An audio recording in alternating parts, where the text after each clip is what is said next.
Hello, hello, Forefront family. Welcome to Open Studio number 4. Happy Monday. Hello, Entez, Ali, and Alex. This is your last Open Studio, at least on this side of the camera, so to speak. So it's a sad moment for me. I've gotten attached to you all, of course, and want you to stay here forever. But let's make the most out of your last Open Studio. Want to go around quickly and have some sharing. If y'all don't mind, we can start with Entez. As I mentioned, Forfeit Fam, we are in the last week of cohort 1. This has been 4 weeks. Of course, Ali, it's actually Ali's last week, but Entez and Alex paused for various reasons during their residency. So I believe your last week is going to be next week. So you're going to carry forward into the second cohort. So actually, maybe we start with you, Ali. Maybe that makes the most sense.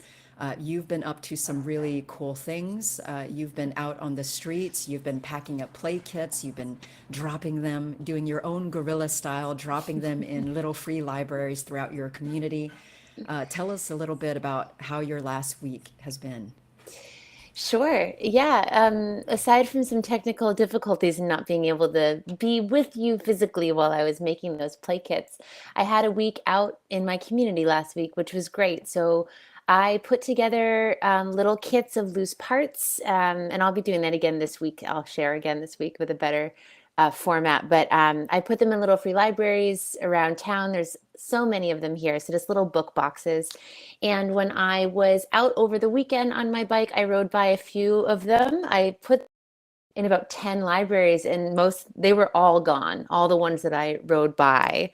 And I've gotten a handful of emails from people who found them. So even though there were only 20 out Amazing. there, which was a really cool. And then on Friday, I went to my local library and I brought some materials and we played on the lawn. And I talked to a lot of people who stopped by, probably about 12, 15 people who came by with their kids while their kids were playing. I got to talk about Play Library. I got to talk about how people can help. And I feel like we're mobilizing, which is super exciting. So, really getting out with materials and talking about how people can physically be part of this was the main goal for last week. And I feel like that went really well. So, yeah, it was great. Amazing, amazing. May I ask, Ali, so what else was in the play kits? What sort of documentation did you have besides, did you have like any sort of introduction of you and the concept or? Yeah, so there was a little card inside that had a QR code that you could scan to go to the Play Library website, which I set up at the beginning of last week. And it just said, Play Library, you found a little play kit, scan to learn more. So, I didn't necessarily want to tell people they Awesome. had to reciprocate anything. But out of I mean, yeah, so I've gotten about I think 3 emails from people who found them out of the 20 kits who just emailed and said, this sounds interesting. Can't wait to learn more. So, and yeah, that feels Oh, good. that is I'm so creeping cool. out into the world with it. Yeah. Yeah, it was good. Yes. Yeah. Dwayne the Jock Ronson in our chat Yes. saying so awesome, Thanks, nice, well Dwayne. done. Mm. I can you also share the link because I haven't seen it. I've seen your Notion site, but could you share the link with the chat with the community of the new Play Library website? Yes, That's it's exciting. very simple, but I'll put that in the chat for sure. Amazing, amazing. We'll circle back around and ask Ali what she has planned for her very last week, formally her last week. But now let's go to Entez. Entez, my friend, your last week has been a little bit of a tornado. And this is just me speaking my observation, very briefly checking in with you, my friend, during the week. But tell us a little bit about what your last week has been like. Yeah, the last week is pretty interesting because we not only the street. It's like for me the street is too physical, right? So now we move the game to the Web3. So now we got some plans to the guerrilla into Web3, like take a little bit Discord and Twitter with our stickers and posters and memes too. So we are pretty excited about what's going on now because your ideas fucking crazy and the last week we are like blowing mind like boof discover another way to do bombing. For us, it's like, okay, we paint graffiti in the Web3 now. So it's pretty intense, and I can't wait to start in this week and actually the next week.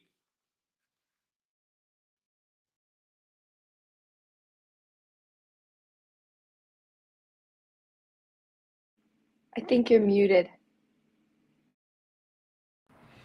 Thank you. I was muted. I'm going to repeat myself. So, for folks that don't have context, my friend Entes, tell us, what is guerrilla? I think folks are familiar with what graffiti is, but what is guerrilla? What is this? What is this attitude? What is the aesthetic? What is this sort of approach to art? Can you tell us a little about guerrilla?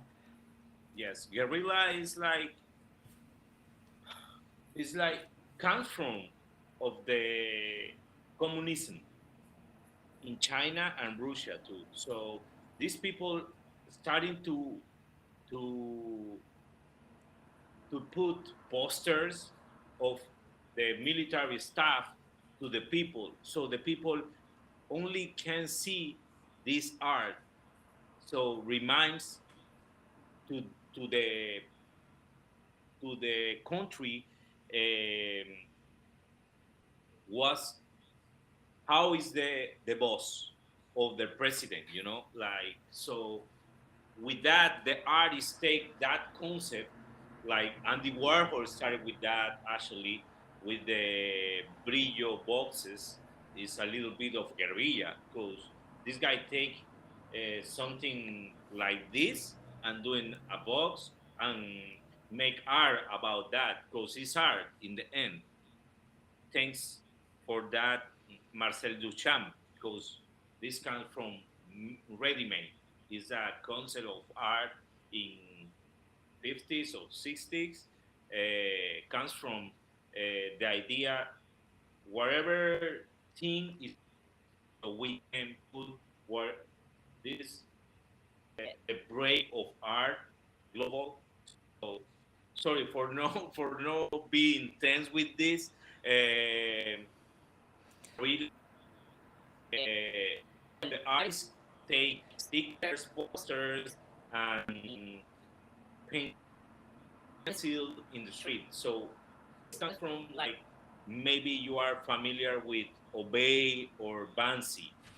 Every person in the world knows Banksy. So now this guy take the street with the stencils. So this is the guerrilla means, right? So take the street illegally with the stencils or posters like Obey, or posters like Soon, or another artist painting posters, Coast too. So uh, guerrilla is like that, but for me comes from Black Panthers concert. Emory Douglas is the guy, the artist doing every drawing for Black Panthers. So this guy means, reading a book about him and the history about that, and he take, like, is the same concept of hip hop. Take the street, take your block, take the street, take the park, and later be a king. So it's the same concept. So these guys printed the newspaper, the Black Panther newspaper, and put it in the bodegas or stores, or in the school too, given to the people. So that is like a really familiar cause.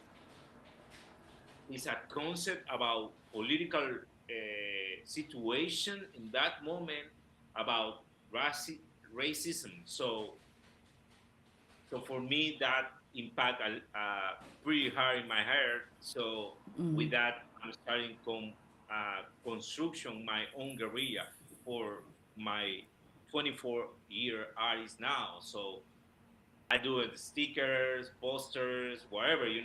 I do intervention of publicity like billboards. I do it a lot, not only with graffiti, like thinking about, I I take another name and I do it like in secret, like Banksy style, but before Banksy. So Hmm. so that's what happened. So now we take it that power and that ideas to the Web3. So we are now doing the faces to take stickers in Discord or Twitter, and actually take the news and put the sticker on the face and later go in wherever group and put it like send it like to spam mails, wherever spam Instagram mails too, like DMs, like whatever, like guerrilla style, So really, pretty interesting. And actually, now I got that uh, artists like Obey and Pose and soon in New York the next September. So Wow. I'm part of this culture for real. Amazing. Amazing, Intez. I'm so excited. I'm very excited to see how you're going to, like you said, transpose this guerrilla approach to the Web3 and metaverse. Very exciting. Can't wait to hear more. Thank you, my friend. Alex Purdy, how are you doing, my friend? Doing well, thank you. Very excited. I hope you guys can't. Oh, it's just in my headphones. That's weird. I don't know what there's like a noise. I thought it was people. Anyway, I'm good. Yeah. Um, I really appreciate your feedback, Caroline, about ways to change how I'm the public aspect, having more time spent talking about kind of Web3 and how I've been growing and all of that, kind of in addition to doing the live streams. So I'm really excited to add more to that this week. Amazing, amazing. Tell us about this last week and how it was for you. You did the 2 hour the Twitch producing session in Logic. How did that go? Are you close to completing the song? I know you kind of anticipated perhaps finishing the song and moving on to producing yet another piece from Alex Purdy. So how are things looking with the song? It's going well. I'm thinking that what I might do is have just the main song because it's the final song and then it's also the outro, which adds elements of all of the other songs, kind of tying them in a really cathartic way. And I'm thinking I might need more time for that. I really want to give that the respect that it deserves. So what I'm thinking is to have an kind of alternate ending version of the lights, which I could Mm, produce out on this stream this Thursday and next Thursday, and then have that be all done, and then have time to do the outro kind of separately. But then this would be what I meant is, and part of the proceeds would go back to the W3CR, that kind of thing. amazing. Thank you. Thank you so much. That's so generous of you and kind of you. And for folks that have been listening, we really are trying to figure out a way to what is the vision for a Web3 creator ecosystem that is this closed loop generative, resources are going in, they're flowing back into the community. And how do we set this up as a model for how the entire world can be, not just Web3. So with that, let's circle back to Ali. What is on your mind as you go into really the last week of the residency for you? What's Do you have reminiscences about how the residency has gone for you in general? And of course, we welcome any sort of like perspective insights from what you're bringing to the community this week. Sure. So I mean, it's flown by. It's gone by very quickly, but I feel really good about having like I've said before, like the accountability to really get out and do the work. And so in my game plan that I put together at the beginning of the W3CR, my game plan for this week was really to think about what do we look like on chain, right? And so, what are some options that we have for tokenizing membership? What does it look like when our priority is getting toys into kids' hands and making sure that if people are not engaged in Web3, that isn't too much of a barrier to that main goal. So thinking of ways that we could possibly be a kind of a hybrid of a DAO and or like have a hybrid of crypto and fiat as far as people having memberships. And my brain is kind of all around these things, so I apologize if I'm kind of babbling. But I'm thinking a lot about an opportunity that we have, or if we have tokenized membership for ownership and governance of Play Library, and people haven't thought about crypto, or it seems overwhelming, but they want to be part of that process, can we collect resources to make sure that we give people an easy on-ramp onto into Web3 spaces and tutorials to help them easily join in? Because if a preschool teacher like me can be on Web3, then I think anybody can, right? So I think that, it's a curious journey, and I'd like to help people along that. So I am thinking of that as part of maybe what we do a little bit. We make sure that we can hold people's hands if they want to be part of that governance too. So I'm thinking about some different tools that might be available for us to gather as a community online. So what tool would we use to discuss, to make decisions, and how would we tokenize membership, and some different ideas around there. And those are all layered on top of the fact that we are doing this in a physical place in the world, right? So it's kind of a unique thing in Web3 because things are so big and global, and we're talking about practicing these things on a really local level, which could be a very friendly way to learn about some of these structures. So that's where my mind is for this week. So I'll be talking about tokenizing membership, putting out more play kits as well, and thinking about what does it mean for a family to be a member of a DAO? Is it a parent who's a member? Is it a family who's a member? There's a lot of working through this week in dialogue and through research. Amazing. Thank you, Allie. I'm looking at your website. I adore the drawing. That was made years ago. I've always used kids' drawings as logos. And that one I loved because I kind of had this little like dinosaur moment when I was making the website. And I was like, oh, like we could make, dinosaurs out of different things to represent different things, maybe NFTs down the road, but like a Clayosaurus and a Legosaurus and like a Playosaurus. And then I was looking through some old stuff and I found this drawing, and I really love it. It's a little bit cut off. I have to fix that a little bit. But yes, that's kids. Yes, kids know how to be artists, right? Not that adults don't know, but kids just don't. They don't have all the stuff fogging up their brain about what everyone else thinks about them. So they're amazing. But this is so powerful, Allie, that this is the first time that you've dropped these play kits, and they were instantly in a short amount of time gone, and then you getting a handful of emails, because again, that someone sat down and took the time to seek out the website and then to write you. Think of all the different obstacles that usually conspire against us taking the time to do that. So it's very Totally. exciting. I'm so excited for you. Yeah, I mean, I think that one of the things that I first learned about Web3 was like when people are involved and want to put in the work and participate, that motivation is intrinsic, right?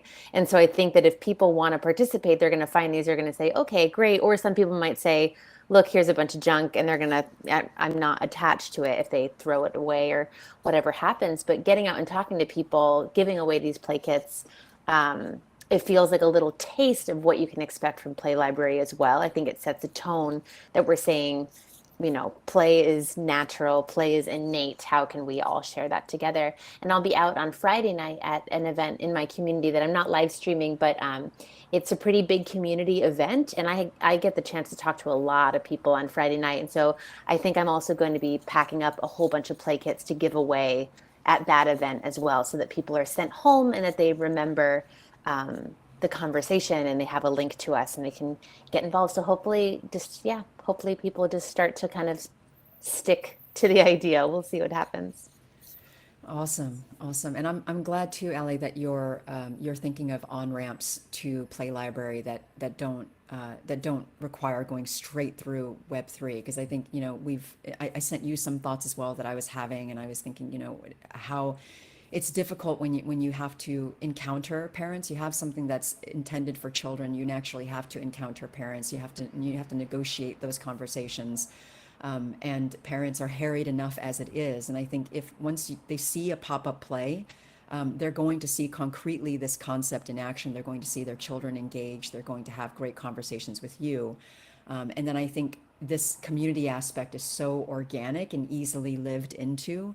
I think what I'm concerned about is that if this layer of Web3 and blockchain and tokenization is like a layer of abstraction that may stand between the parents and like an immediate visceral sort of appreciation of what's happening. It may not be prohibitive. They just may be like, oh, I don't understand this, but it just may be a bit more friction than is optimal at that point versus having them experience the engagement of the children, the yearning for community, the connecting with community, this sort of ethos of sharing, and then everyone getting on a call or in a meeting together, and then people will naturally start saying, well, why don't we do this? And if we could organize this way, and then that issue of governance comes up, and then that could be like a natural way to say, well, this is one way to negotiate our governance and our working together, which is Web3 through tokenization. But it would be interesting to have, I would love to kind of see when that happens, to see how folks that are non-Web3 native actually receive that conversation. I'm super curious about that.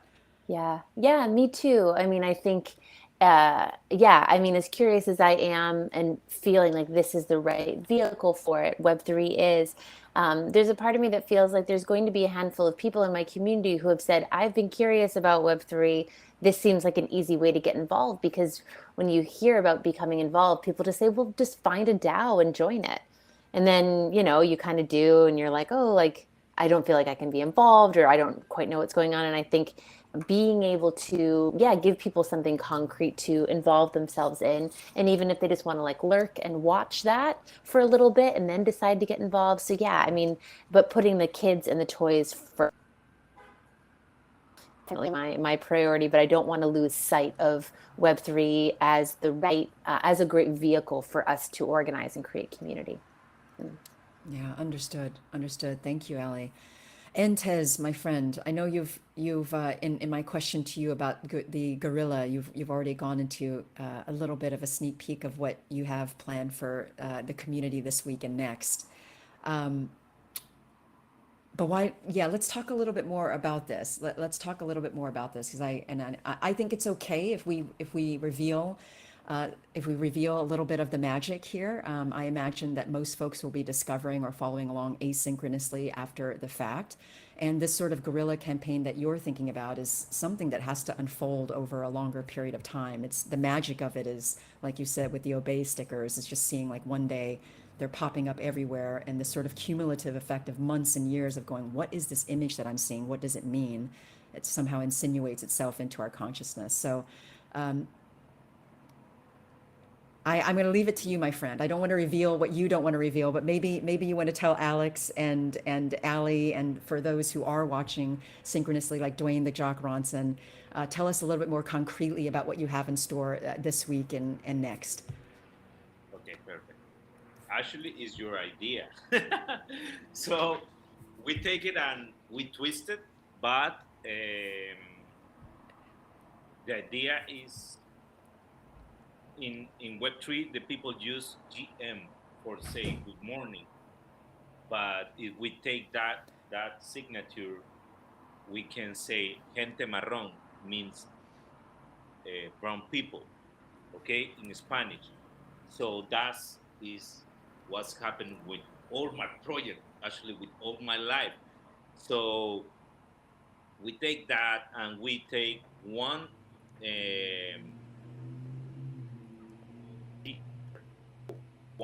NFT of the collection to talk that.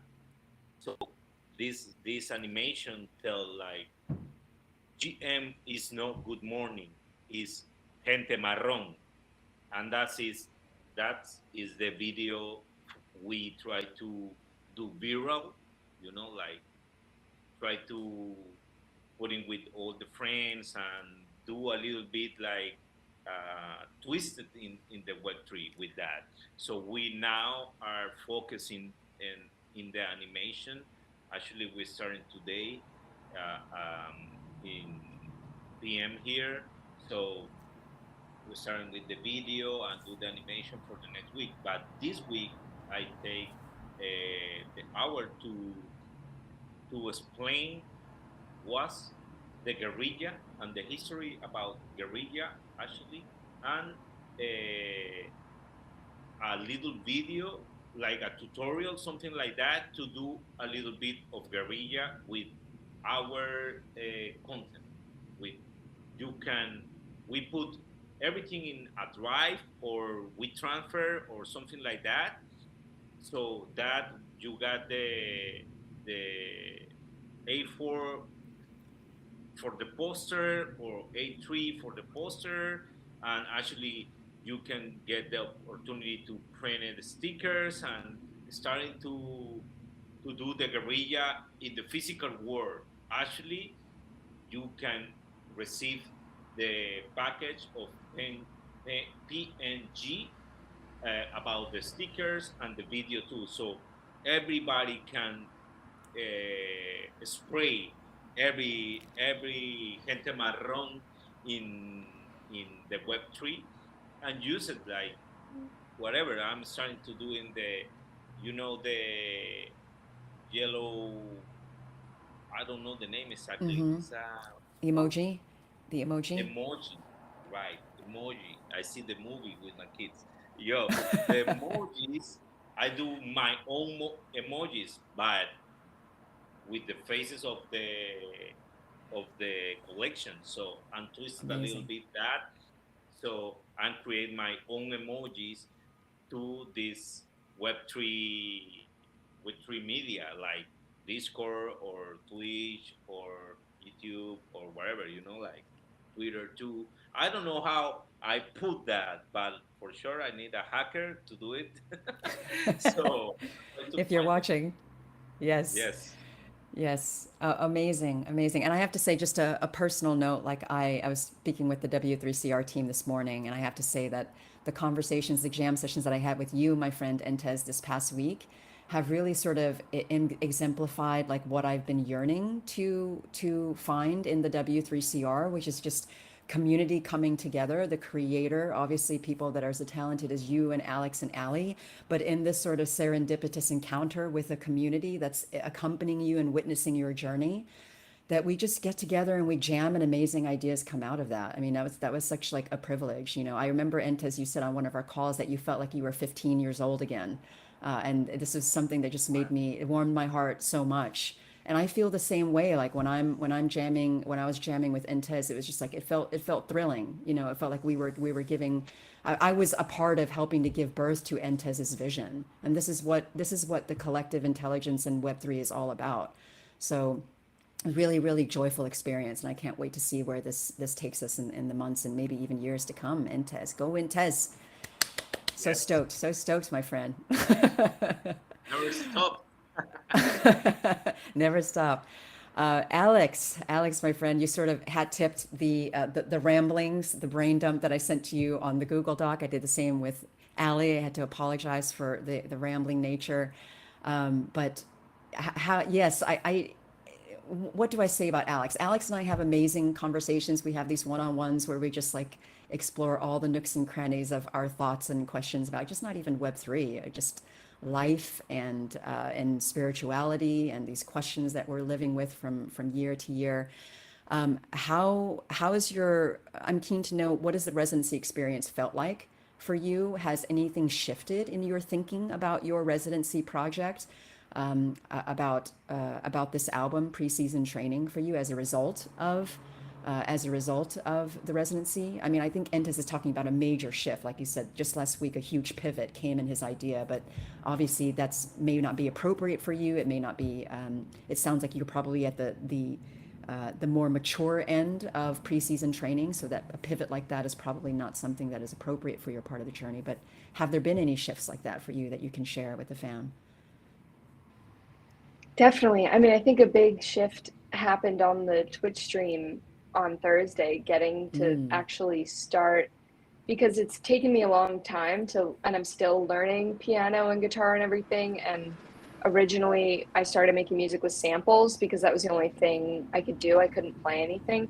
And so the moment of taking the chords from Close to the Sun and putting it into the end of the lights, and I, having to change what key it's in so that it fits, and then having it come in with the cellos, even though they're fake cellos, like, just is everything I've been wanting in my artistry, to be able to do something like that and to really feel the emotion, and to know, at the same time, like, it's on a Twitch stream.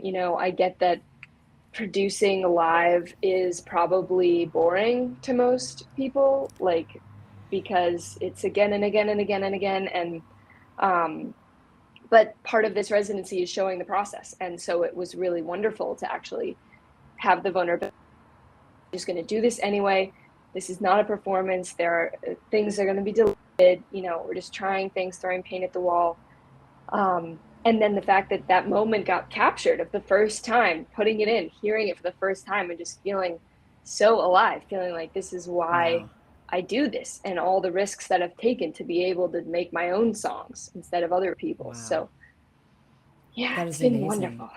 So Alex, that was the first time that you felt like this sort of culmination of this full circle, starting with samples, not being able to do anything of your own, and then actually that being captured live. That was the first moment you've had for this entire producing of the album. Oh yeah, yeah. I mean, definitely. Like, there have been small moments in songs, but sometimes I still had one foot in trying to make songs for ads, and now I've just been, Wow. what's the highest that I could reach for my artistry, and it's to convey these emotions. So going that path, the sacrifices that you make by trying to just tell one specific story. Incredible. And I'm curious, like how long did it take you to get from that moment where you were starting as someone that had to use samples, couldn't create on your own, to this moment, obviously, which was last Thursday. Was this how many years, how many months? I mean, I started producing in 2015. So I guess 7 years, but it's been, Wow. slowly watching YouTube tutorials, Yeah. taking some lessons, giving up, trying again, that kind of thing. Oh, So that's amazing. I love it. You had a breakthrough. You had a breakthrough that happened to be happening during a W3CR session. That is amazing. That is a huge gift. thank Congrats, you. my friend. Congrats, my friend. So tell us a little bit about you have community sessions. You have community sessions coming up too. Tell us a little bit about how those community sessions are shifting, or how they'll manifest in this week and the next. Yes. So the community interviews are anonymous. So I'll be sharing all of the findings at the end of my residency in a video talking about what people have said. And then also, now I'm going to add, after receiving your wonderful, thoughtful notes, and thank you so much for your time and ideas, I'm going to also do an hour call later this week. I'm going to figure out a time that would work to answer some of those questions that you were mentioning, Caroline, about what it's actually like being in Web3, more about more artist discussion type of thing. And then I'll Yes. still do the Twitch stream because I really want to keep producing it, might as well. But as far as being able to have that discussion, I'm going to add that in as well. Amazing, amazing. Yes, because I'm keen. When I was writing about that, Alex, I was keen to find more of the Web3 current, like flowing in these projects. Like I think now that Entez has an exciting pivot with his project, he's clearly bringing uh, Web3 into this and exploring how Gorilla would translate into the metaverse. I think we just spoke about this, like Web3 tokenization, blockchain. Like this is a very, very essential aspect of her project that she's trying to communicate to parents. And I'm always kind of keen to hear the contrarian take on Web3. So as a musician, as a talented musician, I know all we're hearing about these days is music NFTs, music NFTs, and music NFTs. And I know you've released some of yours, and I'm keen to just hear someone as honest and forthcoming and thoughtful as you talking about Web3 and the tools of Web3 and how these previous launches have gone, and your questions and your doubts, and how you're looking at the music landscape and industry through this lens of Web3. Like I feel I'm yearning for that myself as a Web3 creative. but I won't press you to answer any of that now because I know that's tough. And besides which, I hope you'll be able to answer that in other live streams, like you said. We have about 20 minutes left, my friends. And something that the team and I have often talked about is that we feel that it's so powerful for there to be less of me chatting and interviewing and more of like the cohort interacting in some way. And we are trying to bring some of this to the fore with the super secret, well, actually not so super secret NFT project that we're all working on together for the Genesis, W3CR project. There is a little bit of that collaboration, but I want to leave like the last 20 minutes for y'all three. Is there any sort of questions that you have? Ali had a super thoughtful question to pose to Alex during the last Open Studio. Do y'all have any questions for each other? Are you seeking any sort of particular feedback or input? I mean, there's such an amazing sort of mixture of expertise and passion and interest that is kind of represented by Entez, Alex, and Ali. So I kind of want to go quiet and see if y'all have any questions or prompts for interacting with each other now.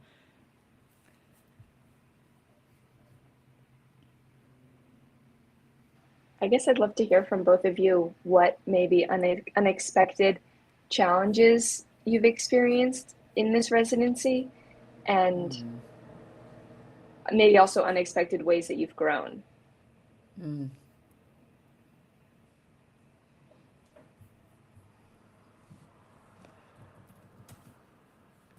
For me, it's pretty crazy because I'm interested in Web3 for sure, but I'm the street, you know. So it's completely different. The word, you know, is two words completely different. But now I got like the solution to do it myself in Web3, like do my same thing. When I'm walking in the street, I'm doing tags in the pools, you know, like, and I go with my kids and doing tags or pay stickers in wherever place, you know. It's like my natural way to do it.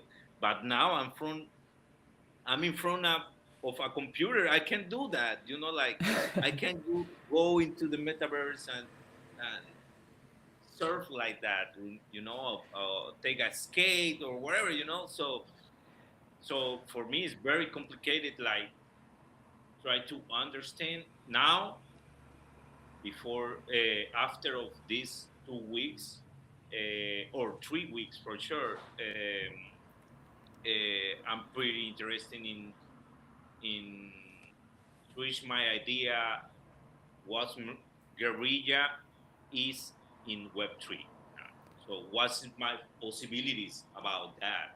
You know, because when I'm started, I got an idea about that, but it's not. It's like I don't only need the people do it whatever I need or whatever I want or my expectation, you know, about that. It's like I need the communities starting doing jokes about that, using my emojis, you know, like feeling like part of this, and that's not happening in the street only. Like sit down on the computer and doing things, you know. This my whole experience here is crazy for real. Good question. Yeah, that is a good question.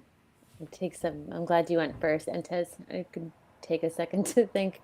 Yeah, I think it can be challenging to take something that you are used to doing in a really physical, interactive, like up and going kind of way and bringing that into a digital space. And I mean, Caroline, you referenced this as early as those one-on-one conversations, you know, before announcing finalists, you know, that a residency, you know, a digital residency is something, yeah, it's something brand new, right? And so it's in trying to, I think I mentioned it early, like I was trying to kind of channel, like if there was like a dream art writing residency and I was like put in a cottage in the country for like a month just to like wake up and take walks and like write and read and create, how do you channel that in your everyday life? Because your everyday life is still going on. And I'm lucky enough to be in a situation where this residency started 4 days after my last day of teaching for the school year. At most parts of the school year, or most parts of the year, I wouldn't be able to do this because I teach children all day. And so trying to keep that like energy of a residency and of creation throughout all of my time was a little bit of a challenge. But again, grateful for the accountability. And then I think you asked Alex about like unexpected growth or something unexpected. And I think the unexpected thing for me has been that I can't just do stuff that is already in my comfort zone. And I mean, and Tess, this is kind of going on for you too. I know like you're taking your knowledge and your expertise and your passion, and you have your medium, and you're seeing how you can like play around with it in a new space. And I feel this is the first time I've really had to do something like that too. Like I love working with kids. I love open-ended play. I love just giving them random materials and going at it. But like where else can that go? I could sit in my classroom and do that for another 20 years, but what's the point? I can't imagine not growing. And so I think having the opportunity to take something you know and love and try and apply it to something new is important. And I don't know if everyone takes the time to do that, right? Like it's so easy just to get in your comfort zone and just sit there. And this residency has really forced us to be able to do that. And I hope you guys feel the same way. Yeah. Alex, do you have an answer for your question? Well done, Allie. We've got to challenge Alex too.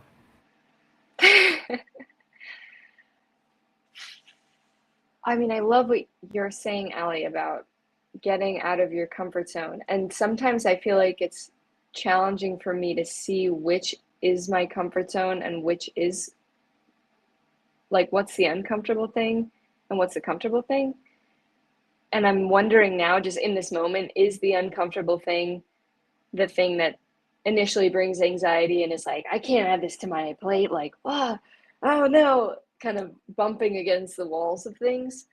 And I guess some of the challenges for me with this residency have been deciding, like Caroline suggested, to share me producing the music in the process, because I've been thinking of this like, it's just the music, I'm here to interview the community. And then also that you challenged me, Caroline, to do the music Q&A, to talk all about my process and how it applies to basketball. And I feel like I've spent so much time thinking about that, but that's something I would share like 30 years from now or something. Like I can't talk about it yet, for whatever silly reasons the mind will make up. So I'm really grateful that the challenges have been like really, ways to grow, and that it's okay to share the music as well.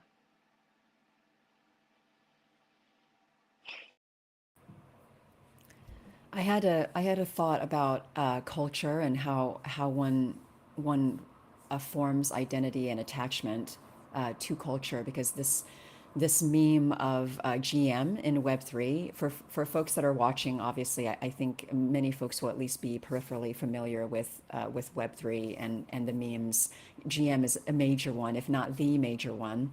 And it's funny because I think in most Discord channels, y'all will notice that they have a GM channel. It's that important. Every Discord has a GM channel. They even have like scoreboards sometimes, who's the leader and saying the most GMs. And I have to tell you that I've never felt any attachment to it. I'm so sorry. I'm like completely confessing right now to whoever's listening. Like I feel zero attachment to the GM meme. I get it. Like theoretically, when people explain, no, Caroline, it's awesome. Like you have to, this GM means this. Nate is saying me too, 100% blockchain Lugano. The team is like, me too, me too. But I'm telling you now, as a result of having been fortunate enough to be in this residency as an observer and a witness, to get to know Entez, like 100%. When Entes rolls out his GM Gente Marron Gorilla, I'm 100% culturally attached to that. You're going to see me bombing every single Discord, trying to be the leaderboard with Entes's GM, because I'm attached to that now. Like, I actually have like a heart and soul attachment. And I believe in what this person is speaking and communicating. It's not something that's being handed down to me, canned, ready-made. And if you're in Web3, this is what we do. No, I don't resonate with that at all. So I think that there's something there. I haven't finished metabolizing it yet, but I think there is something there about really the culture that is living and vital, and is not just sort of this knee-jerk GM, GM, GM, GM. So there's something about that. Anything else, my friends? And feel free, Blockchain Lugano, I'm looking at you, Dwayne the Jock Ronson, Nate. Feel free to actually call in, the W3CR team. Feel free to join us for the last 10 minutes and ask questions. Alex has started off with a very good, provocative question. Entes, Ali, do you have any questions of your own here?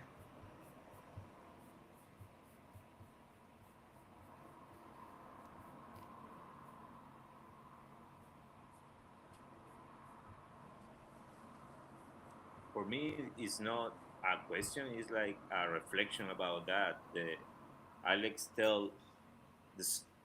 talk about a comfort zone, and for me, my life is like I get out of that shit every day. I try to don't be logic with that. Like, for real, I hate the comfort zone. That's the most lazy shit in my life, so I'm tired of that shit, like, tired. I need to learn things every day. No, say, okay, I'm paying the same shit every fucking day. No, I switched that. Like, today I come to the studio, I don't get back to the tunnel because I need to do other thing. I'm tired of that shit now. So I need switch my life. So for me, comfort zones is like my enemy. That's my reflection. I love that. The comfort zone is your enemy. I think that's a good one. I mean, it because we're so conditioned to be like, okay, like find something you're good at and then just keep on doing it. Um, and yeah, and there's nothing that has happened in my, like, all of the good things, the wonderful things that have happened in my life that I'm like, wow, like that was an amazing moment. That was an amazing day, whatever it is, it always comes from pushing through that initial discomfort. And Alex, you talked about that anxiety, right? That like, I can't believe this is in my way, or like, I can't believe I have to overcome this. And it's like, I wish I could just kind of like do the easy stuff. But yeah, you can kind of look at it as a little bit of a gift, maybe, right? That like pushing through that discomfort, the amount that you learn from pushing through it is more than you would ever learn by like getting better at the thing, just kind of tweaking the thing that you're already doing. And I mean, no shame to that either, right? Like, it's great to love and feel comfortable and do something. Like, I have my routines and my rituals that I lean on and really love, that make my day or my week smooth and bring me joy. But like, you can't get too comfortable, right? You have to make sure you can't get too comfortable.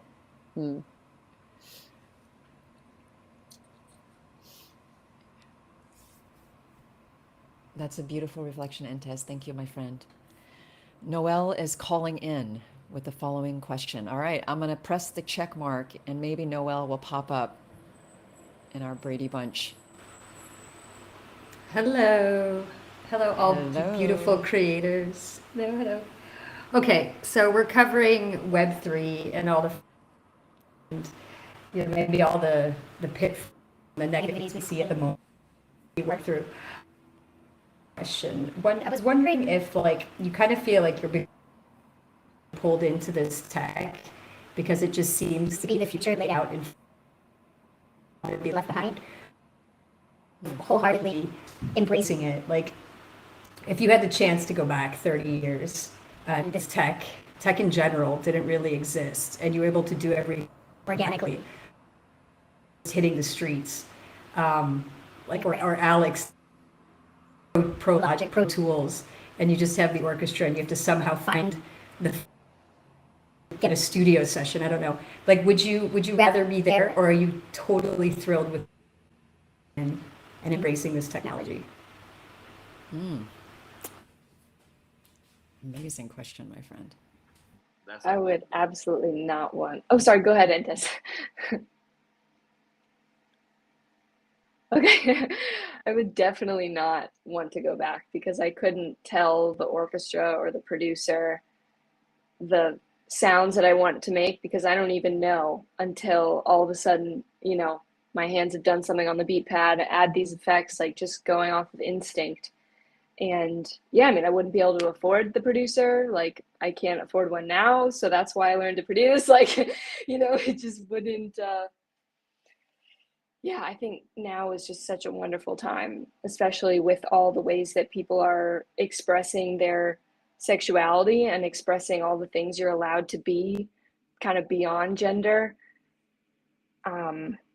Yeah, I think now is a really wonderful time. And the tech, I don't know, just trying to it's sort of like a new season, I feel like, of, we're used to summer, fall, winter, spring, but there's something different that comes around every time. And I feel like every generation had something that they were like, I don't know if we should do this.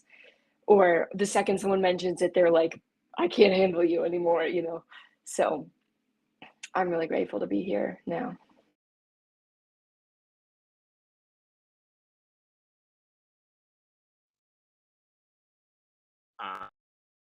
I see. Yeah, maybe. A meme was this.